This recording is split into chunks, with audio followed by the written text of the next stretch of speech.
Puisque je ne compte pour personne, je sais ce qu'il me reste à faire.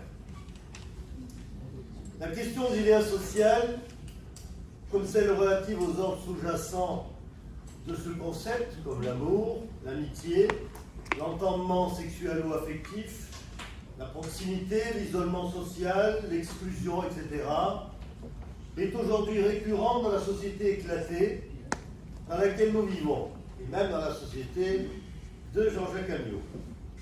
Certes, elle l'a toujours été dans toutes les sociétés humaines, tant sa centralité détermine notre rapport à autrui et concentre la relation étroite que nous entretenons avec nos congénères.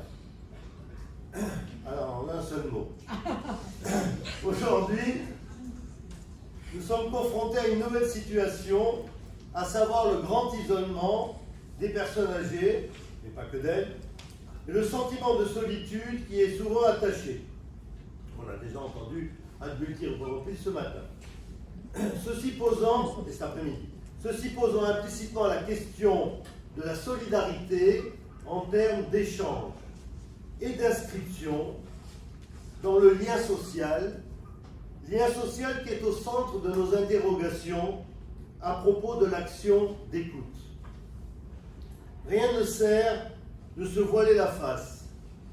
Nul n'est sans savoir que certains symptômes comportementaux, individuels, traduisent clairement un mal-être, qui est, selon Jean-Jacques Amiot, l'envers du bien-être. Malheureusement, ce dernier prend une ampleur parfois surprenante, nous conduisant même à nous interroger à partir de ce véritable symptôme de mal-être sur l'état présent de la crise sociétale. Une approche du mal-être. Le mal-être et le bien-être, je ne l'avais pas rencontré avant, figurent actuellement et bien évidemment parmi les préoccupations majeures de nos sociétés contemporaines. La guerre en Ukraine, les élections, la présidence, les législatives, Mélenchon, Marine Le Pen, là le Rodoudou là, qui ne sait plus où il est maintenant, enfin bref, un bordel sans. Vous regardez la télé le soir, des actualités, si vous avez un peu mal au bide, etc., je vous conseille le whisky japonais, il est très bon. Après, vous regardez plus d'actualités. Alors, donc, par définition, l'un, le mal-être, est le contraire de l'autre. Même revisité par Jean-Jacques Amiot. On souhaite atteindre un état de plénitude en accédant au bien-être, tandis que l'on tente d'éviter la situation de mal-être. Autrement dit, on recherche des émotions et des sensations positives, sauf si c'est le maso, et on évite les émotions et les sensations négatives. D'où leur caractère subjectif. En revanche, ce principe ne constitue pas une règle absolue, car parfois l'être humain peut rechercher un état de mal-être. Vous avez tous rencontré des gens qui sont dans un état de mal-être permanent et qui s'y complaisent. Mon propre frère, par exemple. Donc, chers collègues médecins, mon propre frère qui doit donc finalement se opérer mercredi de la carotide, à qui j'ai dit que vous avez dit qu'il fallait arrêter de fumer, qui vient de m'envoyer un message 2 jours avant seulement. Voilà, donc moralité, vous savez ce qu'il pense. Toutefois, ces différentes motivations, pas celles de mon frère, sont perçues de façon consciente et sont associées à un continuum de sensations, de plaisir et de déplaisir.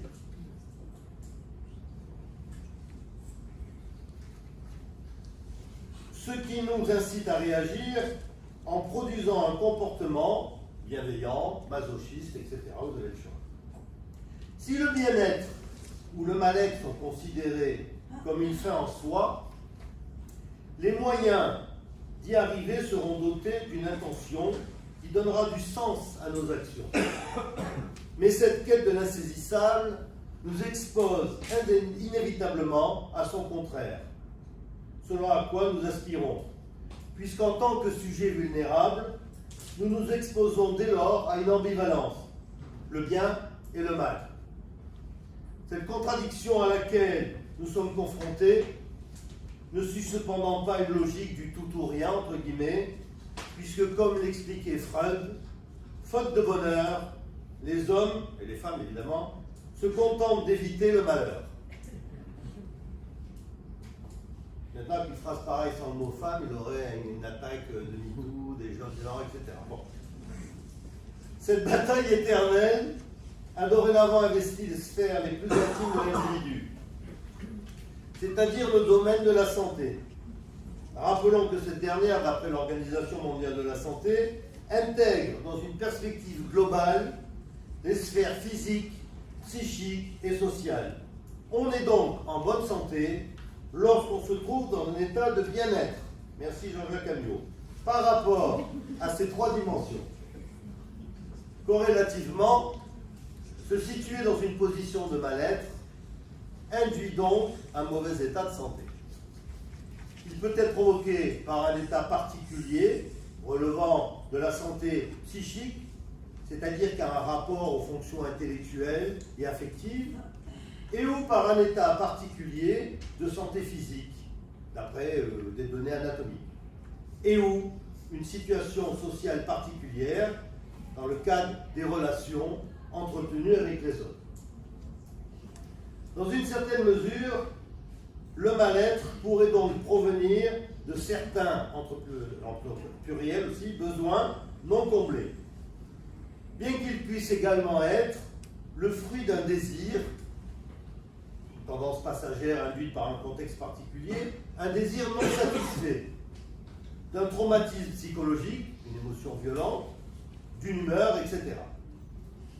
Dans le cadre de cette réflexion rapide, ce n'est pas plus de 30 minutes, rassurez-vous, nous n'aborderons pas la question du mal-être dans sa dimension physique,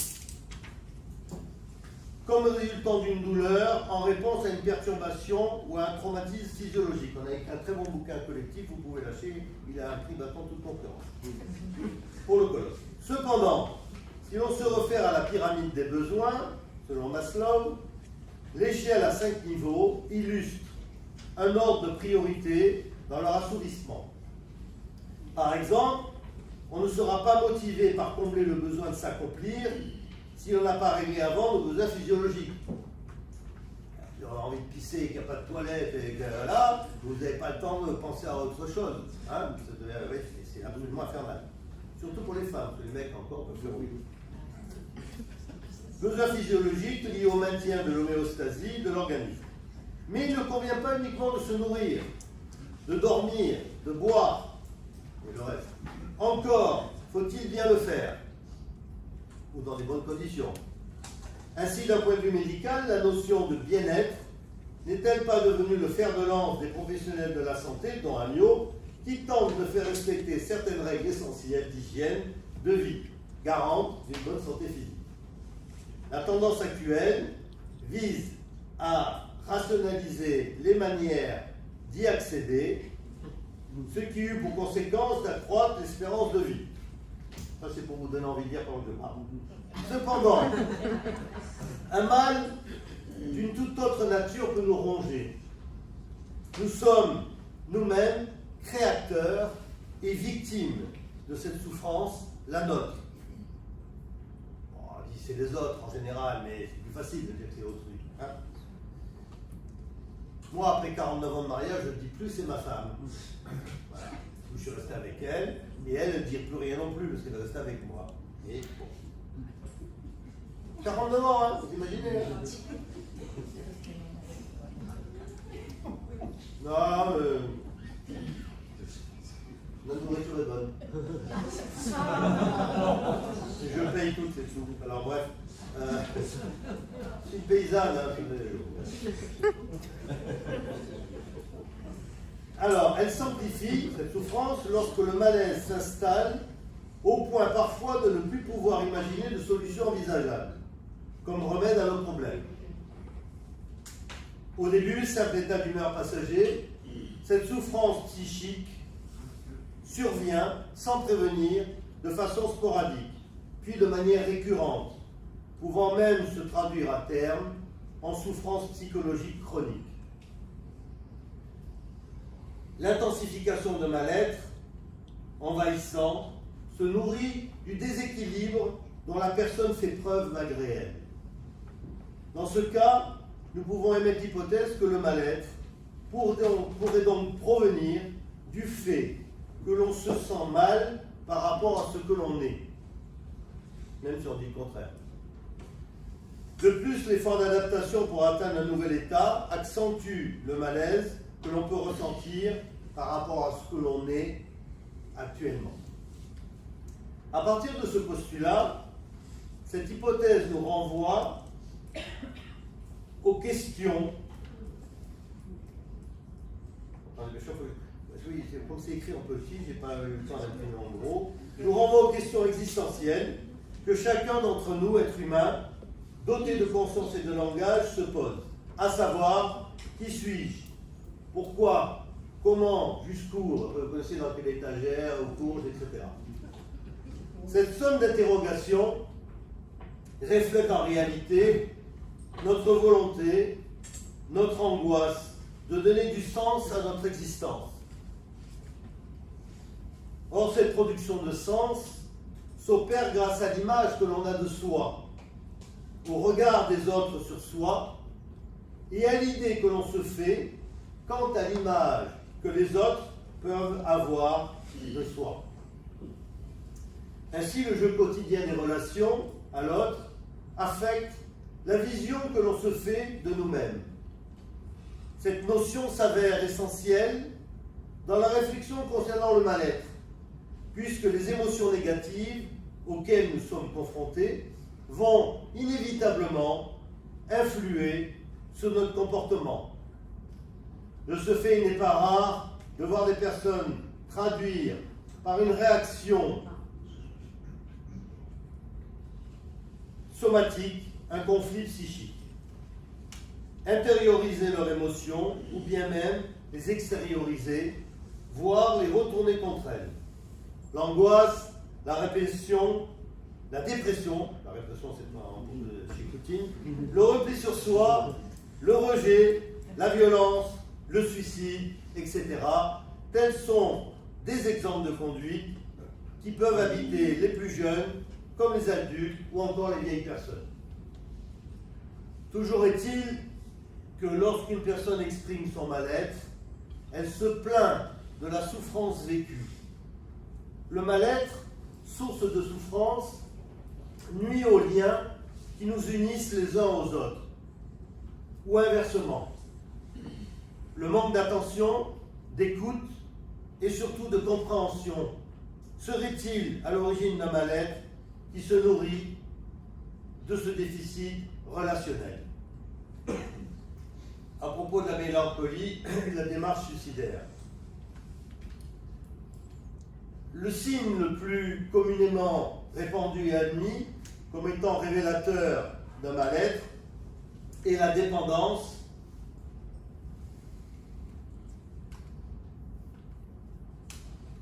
c'est un petit con sur ordinateur, un petit con, voilà. Et la dépendance à certaines substances, médicaments, psychotropes. Mon ami Mounition qui est parti n'arrêtait pas de dire quand on faisait des conférences que la France est l'un des pays où on utilise le plus de psychotropes, de neurostabilisants, etc. et tout. Bon, s'il y en a dans la pièce, je suis désolé. Hein. Moi, je bois du whisky, je suis une forme de psychotrope. Drogue, illicite, alcool, tabac, etc. Il est bien entendu important d'en faire la différence avec une consommation récréative. Je dis ça pour ceux qui fument un peu dans la salle, mettent des pétards de temps en temps. Elle ne s'apparente en aucun cas avec une conduite addictive fréquente et excessive. User de tout et abuser de rien. Hein. Moi, à Mio, je le vois une fois par an, par exemple. J'adore. Je peux programmer le mois de juin prochain. Mais 2 fois par an, je ne pourrais pas. Et encore, la journée n'est pas finie. Bien.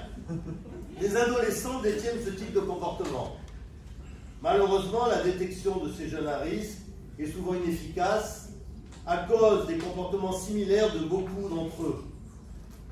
Car ils détiennent les mêmes codes festifs, boire de l'alcool, là maintenant ils font des championnats de ceux qui se bourrent la gueule le plus longtemps, le samedi par exemple, pourquoi pas, etc. Et les mêmes représentations de la jeunesse. regardez les vieux dans quel état ils sont, etc. Plusieurs raisons peuvent expliquer cette relation de dépendance avec ces substances. L'anxiété, en période d'examen, la crise existentielle propre à l'adolescence. C'est chiant l'adolescence, ça, bon, on paierait, je ne retrouverai pas, etc. Cependant, la consommation excessive de produits nocifs pour la santé est considérée comme un facteur prédisposant ou précipitant la survenue d'autres conduites, révélatrices d'un mal-être d'une plus grande résonance. Il s'agit par exemple de tentatives de suicide ou de comportements s'apparentant au tableau clinique de la dépression. D'autres facteurs favorisent, bon vous verrez rien mais c'est pas grave, d'autres facteurs favorisent également l'apparition d'un malaise pouvant conduire au suicide, tels que les familles éclatées, désolé s'il y en a dans cette pièce, mais c'est pas automatique, les difficultés scolaires. Bon, moi je suis un ancien du lycée technique, mais regardez, j'ai eu un doctorat, je ne suis pas flingué, hein, voilà. Bon. Mais du vrai lycée technique, hein, à l'époque, c'était la poubelle. Moins maintenant. Alors, où j'en étais? Attendez, ça vient. Bon, on s'en fiche. Alors, d'après le suicide, c'est voilà, les difficultés scolaires, les violences subies, bon, on en parle maintenant enfin beaucoup, et le chômage, d'autres situations déstabilisantes.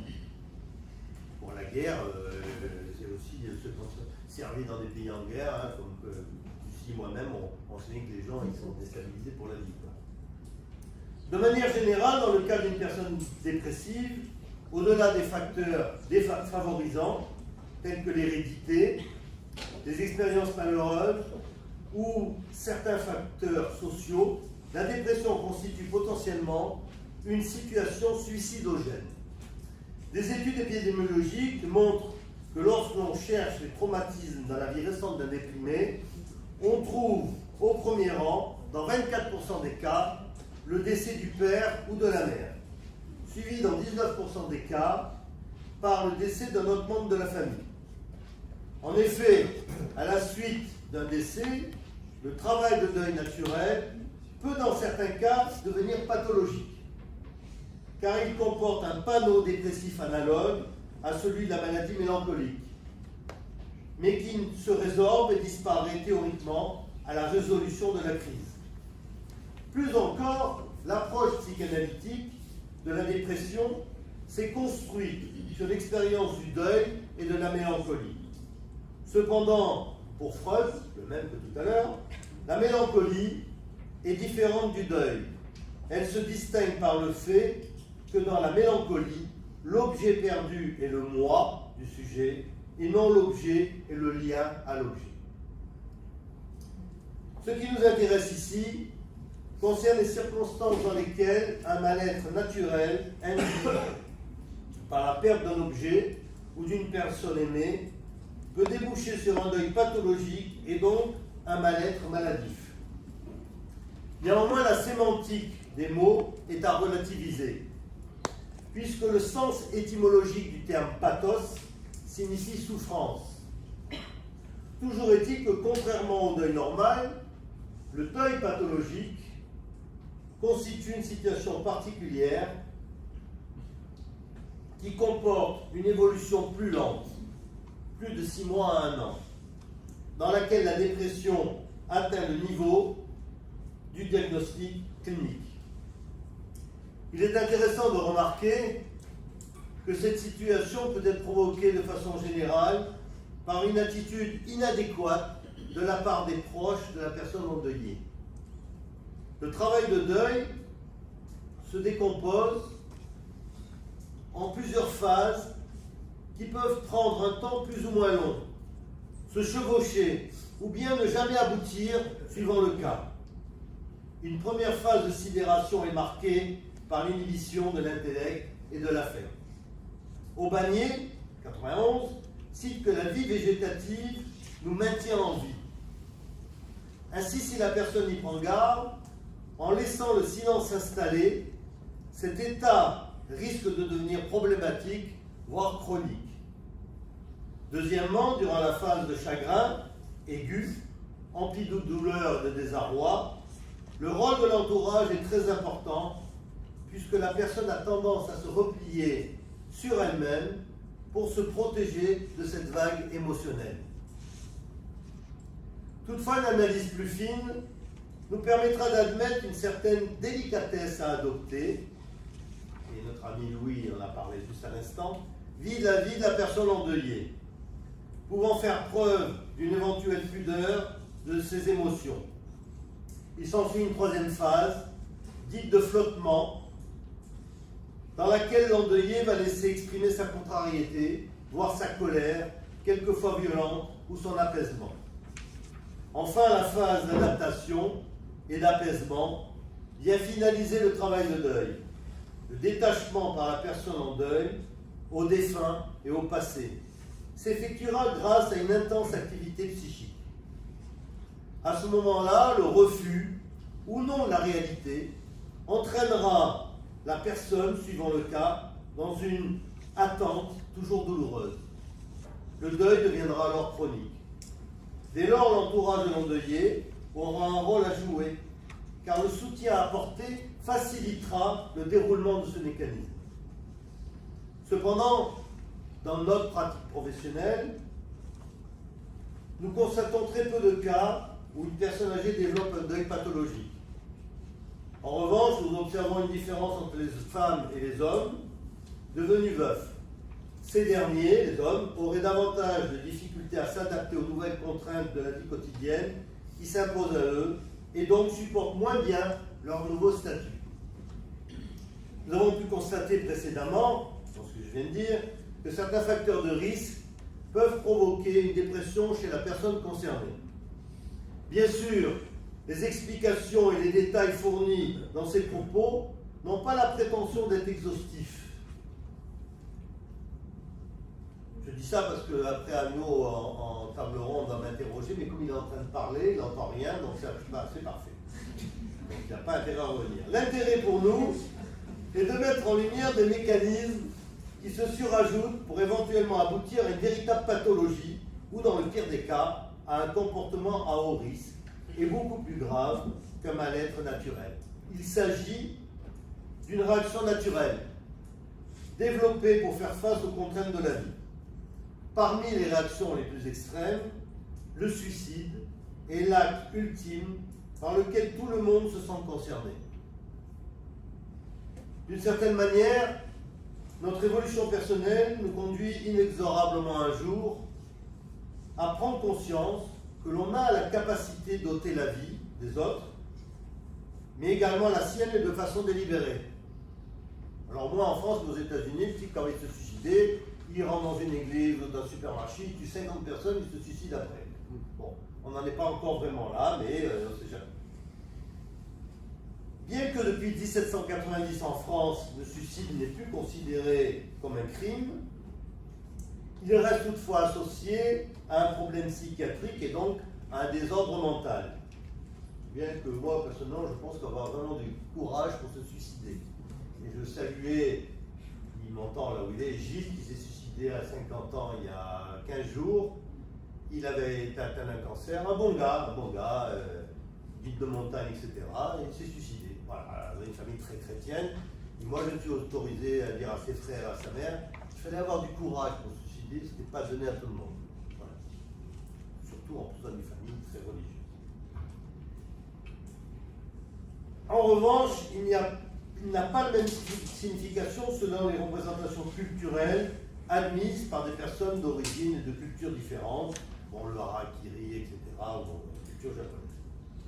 Mais plus encore, on ne peut pas parler du suicide de la même manière qu'il s'agisse d'un ou d'une jeune, d'une personne âgée, d'un individu en bonne santé vivant dans un pays démocratique, d'une personne privée de liberté ou bien encore d'un fanatique religieux. Toutefois, notre société occidentale moderne considère le suicide comme dangereux pour la personne concernée et également pour les autres parce qu'il va mettre en échec son système de croyances édifié pour lutter contre la peur de la mort.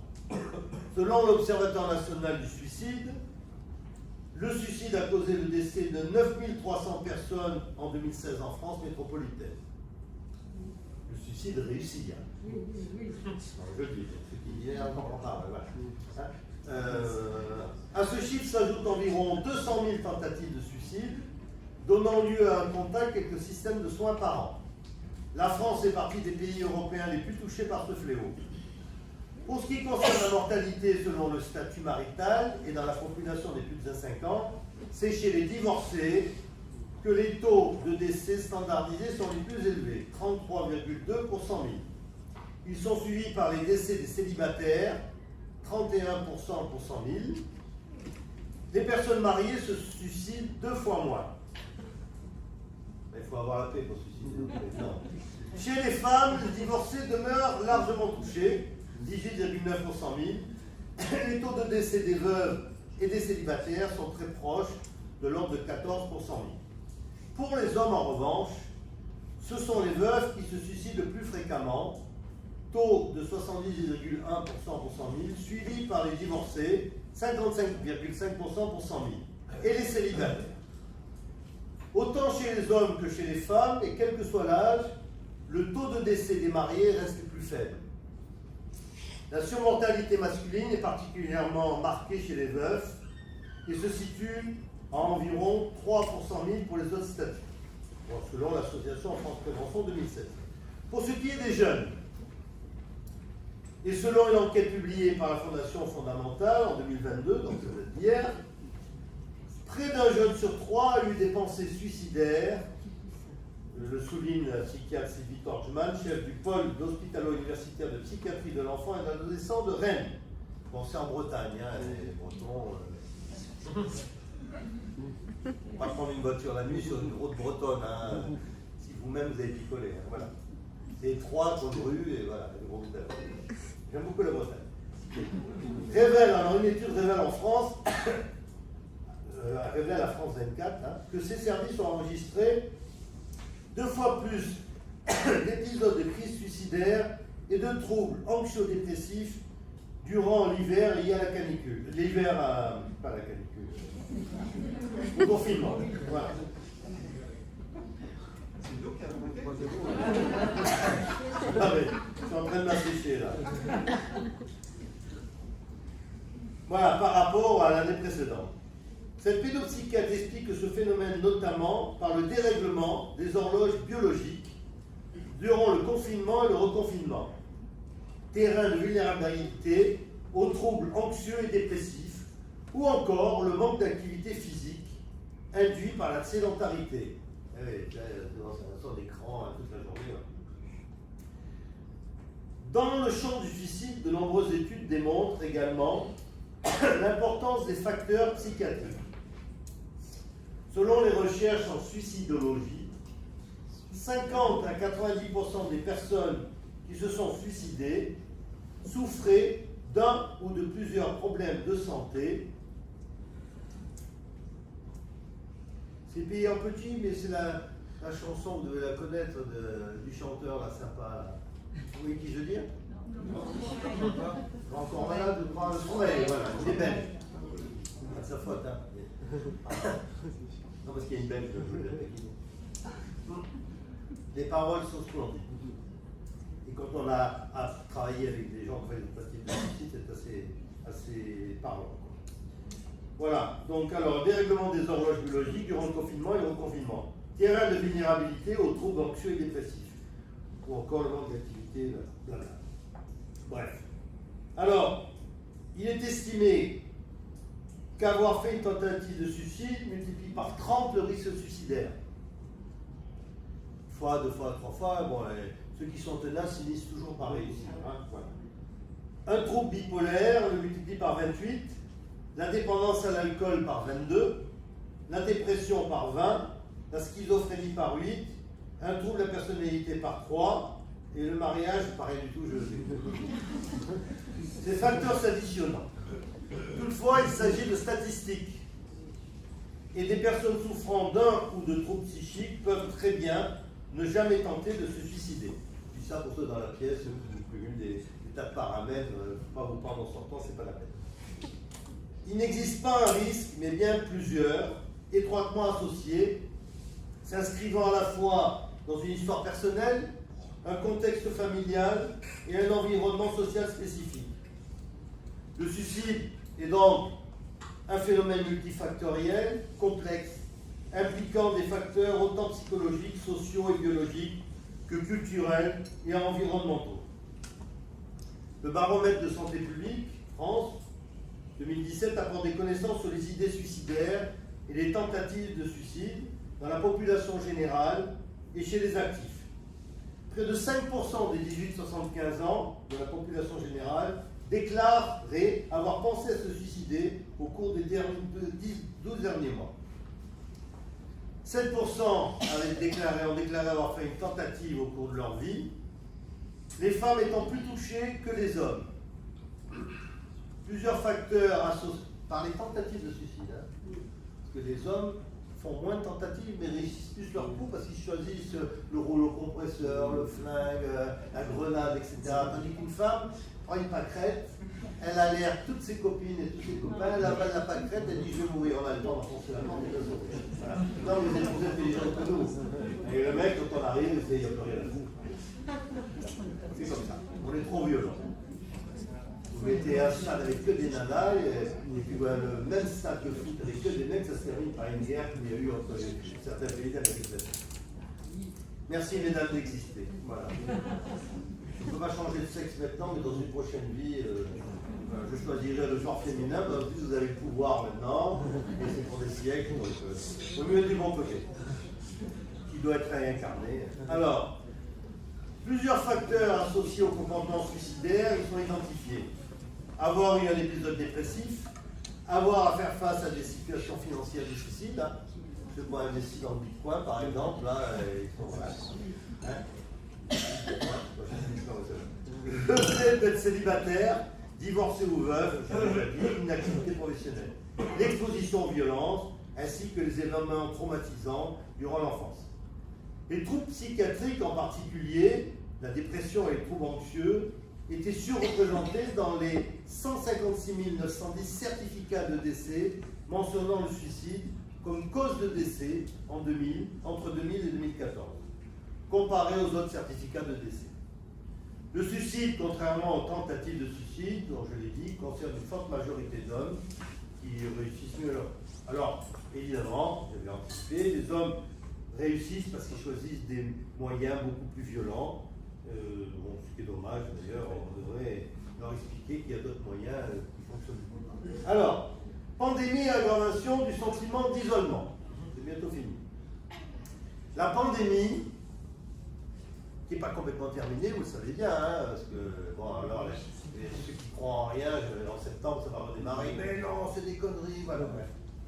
La pandémie a bien entendu aggravé les conditions d'existence d'isolement et, quoi qu'en dise Jean-Jacques Amiot, le ressenti du mal-être chez certaines personnes. Sauf les gens comme moi qui sont des ours, moi j'étais content d'être isolé. Bon, évidemment, on a le même appartement que ma femme, mais on l'a partagé. On a fait un genre mur de Berlin, elles sont parties, moi la mienne. Oui, j'avais vu ça en Italie chez Carla Feffini quand elle a divorcé. Ils n'ont pas vendu l'appartement, pendant 30 ans ils ont vécu avec un mur. Lui il est mort de l'autre côté, et puis voilà. Ils avaient vendu ce rabot. Plus c'est un nom d'un beau quartier. Alors, la pandémie a bien entendu aggravé les conditions d'isolement et le ressenti du mal-être. Ainsi, les petits frères des pauvres, pour ne citer que, rappellent la double peine que vivent les personnes âgées en 2021 depuis le début de la crise sanitaire, entre isolement forcé et risque face au virus. L'association, les petits frères des pauvres, souligne l'importance de briser la solitude pour éviter la multiplication des dépressions qui peuvent conduire à des crises suicidaires, l'envie d'en finir. Mais depuis la crise sanitaire, il semble que ce phénomène d'idées suicidaires prenne de l'ampleur chez tous les Français et plus particulièrement chez les plus âgés. La dépression, le mal-être, font-ils le lit du suicide? Point d'interrogation, M. Amiot. Les petits frères des pauvres le constatent tous les jours. Pendant cette période, de nombreuses personnes âgées se sont retrouvées de plus en plus isolées et angoissées. La ligne d'écoute et de soutien téléphonique des petits frères des pauvres, Solitude Écoute, qui a été créée par une de mes anciennes étudiantes après que l'Institut l'ait créé, donc ça sert toujours de montrer l'exemple à des grosses structures. Solitude Écoute a d'ailleurs enregistré une augmentation de 15 000 appels sur l'année 2020 par rapport à 2019. Je les cite.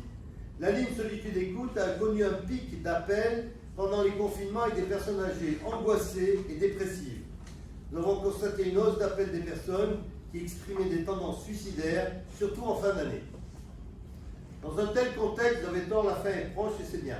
Il est important de souligner ici que nous sommes à une époque où le déficit de l'écoute de l'autre est à son apogée, aggravé par le développement des pseudo-outils de communication, producteurs en réalité d'exclusion et de mise à l'écart des plus faibles d'entre nous socialement et psychologiquement et économiquement. Ceux qui ne comprennent rien, par exemple, à l'informatique. Cette réflexion concerne toutes celles et ceux, bénévoles, membres des réseaux familiaux, de voisinage, qui sont à l'écoute d'autrui, car en première ligne, comme leurs collègues, salariés des institutions et services, accueillant des personnes âgées, et dont le métier est d'être avant toute chose à l'écoute de l'autre. D'ailleurs, ça a déjà été dit, n'oublions pas que ces mêmes personnes ont avant tout un besoin vital que l'on soit également à leur écoute. Ne serait-ce que pour qu'elles puissent restituer les souffrances auxquelles elles sont confrontées chaque jour dans leur pratique et ainsi continuer d'aller de l'avant. C'est la raison pour laquelle il est important de laisser s'exprimer ses émotions. Toujours est-il qu'il faut être en mesure de pouvoir le faire, car cela implique de s'engager dans sa relation avec l'autre. Communiquer implique de partager son monde intérieur, le qui suis-je. En effet, s'ouvrir aux autres, à ceux en qui on a confiance, pose le problème de laisser entrevoir qui on est réellement. C'est sans doute pour cela que l'on emploie le mot confiance. Dans ce cas, on devrait donc dire que l'on a confiance en quelqu'un qui va garder pour secret cette partie de notre intimité. Une démarche marquée par une éthique de l'autre. Je voudrais rappeler avec Paul Ricoeur, qu'il y a nécessairement derrière toute cette approche de l'autre une démarche éthique, une philosophie d'action sinon de vie. On soulignera alors, toujours avec cet auteur, que l'éthique débute dans l'acte par lequel je romps le cours des choses, par lequel, au règne de la nécessité, j'oppose l'initiative concrète de ma liberté. L'opposition première n'est cependant pas entre la liberté éthique et l'obligation morale, elle est entre le faire et le subir. L'éthique commence dans la tension éprouvée entre le « je peux faire », mobilisateur, et le « c'est ainsi », résigné. C'est cette tension qui donne à la vie de chacun sa dimension éthique. On peut appeler éthique cette odyssée de la liberté à travers le monde des œuvres, ce voyage de la croyance « je peux » à l'histoire réelle « je fais ». Alors, comme professeur, j'ai passé ma vie à appliquer ça et à donner des coups de pied aux de mes étudiants qui se disaient voilà, à quoi ça sert la vie, tout ça et tout, voilà. C'est pas évident à faire, parce que la plupart des enseignants n'ont pas envie de se courir la vie, parce qu'il faut s'intéresser aux autres, c'est un vrai métier, et c'est difficile, surtout que les gens qui ont envie de rien faire et de mourir, en général, sont agressifs. Voilà. Et bon, je ne regarde pas, j'en vais dans cette pièce des anciens qui ont survécu, et je me dis que ça a bien marché. Pour notre part, ou pour ma part, je travaille depuis des années à montrer en quoi la souffrance psychique interférerait dans bien des stades de l'interrogation éthique sur le concept essentiel de la personne. La détresse mentale affaiblit le sujet souffrant jusqu'à l'anéantissement et la négation de la personne. elle conduit à sa désocialisation. Alors pour finir, presque finir, ces postulats étant affichés, je voudrais dire ici que nous sommes tous, parce que nous sommes venus à ce colloque, en lutte contre toutes les pauvretés physiques et mentales, toutes les solitudes, tous les isolements. Oui, nous sommes en lutte face à la destruction progressive et régulière du lien social, comme des valeurs qui le sous-tendent, dont on sait que sa disparition engendre isolement et solitude, et produit de l'exclusion sous toutes les formes. Le problème posé par l'isolement, le sentiment de non-être ou de compter pour personne, la précarité, la pauvreté au sens large, relève d'abord, à notre sens, d'une approche sociale, voire sociétale. La vraie question est celle de la solitude vécue ou ressentie comme telle, de l'isolement et des souffrances psychiques et morales qui en découlent. La vraie question est en fait la question de l'aide sociale en devenir. Oui, je fais mieux, meilleur que Mélenchon. Hein. Ce qui se déroule devant nos yeux, souvent à côté de nous, interpelle la société tout entière. Et aucun courant politique ne peut se prévaloir de posséder la réponse en la matière. Sur ce que doit faire ou ne pas faire l'État, sur le rôle de ses services, sur celui des associations avec leurs salariés mal payés, parfois en situation d'emploi précaire, leurs bénévoles enthousiastes, et sur celui des familles, cellules de base, certes de la société, mais où les évolutions récentes en termes démographiques comme structurels doivent nous amener à repenser chacune et chacun d'entre nous à notre manière d'habiter le monde et par là même d'habiter autrui, quand il ne s'agit pas tout simplement de l'inventer. Cette lutte, nous la menons toutes et tous ici, au quotidien, au sein d'une démarche éthique, même si vous n'en avez pas conscience, qui s'enracine dans notre amour des autres et qui nous fait agir ensemble. Et je ne suis pas un chrétien contrarié, hein, je vous le dire. Cette approche permet de cadrer au-delà des souffrances individuelles une problématique du suicide et je dirais d'un événement rupture comme élément pouvant résulter d'un déficit du lien social. Que faire tant la tâche est immense? Je n'ai pas toutes les réponses, j'ai une piste. Aller vers l'autre, cet autre qui n'est que nous-mêmes, pris dans un engrenage de renoncement et de perte. Lui parler, l'écouter, partager avec lui, lui dire qu'il existe, lui redonner, lui montrer les voies de la reconquête de sa dignité, lui donner de l'espérance, lui dire qu'il n'est pas seul face à l'adversité, tout en ne lui racontant pas d'histoire. Le chemin est long et personne ne peut sauver quelqu'un qui ne veut pas l'être. Pour cela, il y a lieu de rester à ses côtés, tant que possible, de donner de la confiance en soi. C'est la contribution de l'équipe de l'Institut de gérontologie sociale qui a agi au travers d'un service créé en 2000, nommé à nos services personnes âgées, un service d'écoute et de soutien des personnes âgées isolées et ou en souffrance, avec selon les situations des soutiens psychologiques de proximité. Et ça a longtemps été un UE du master que j'avais créé, qui obligeait les étudiants à se confronter au réel. Il y avait des étudiants qui disaient « Ah, je ne veux pas, monsieur, les gens pleurent au téléphone. » Bon, j'aurais passé d'abord le film La Père Noël est une ordure, et après, c'était ça. À Noël, là, qui téléphone, genre, je vais mourir, vous êtes tous des enculés, parce qu'elle est à Marseille. Hein. Voilà, donc, qui raccroche. Hein. Alors, pour terminer, l'essentiel de notre démarche appelle à un nécessaire retour à l'humain avec un grand H, à une prise en compte du quotidien de l'autre, dans ses différences, et ce au-delà des contraintes individuelles ou institutionnelles.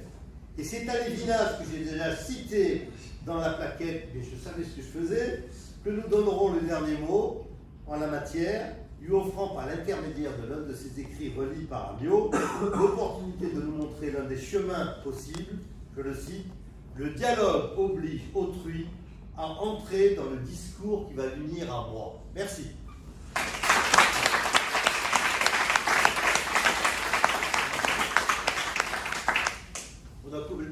mon frère parce que sur YouTube, s'il ne meurt pas, je vais le tuer.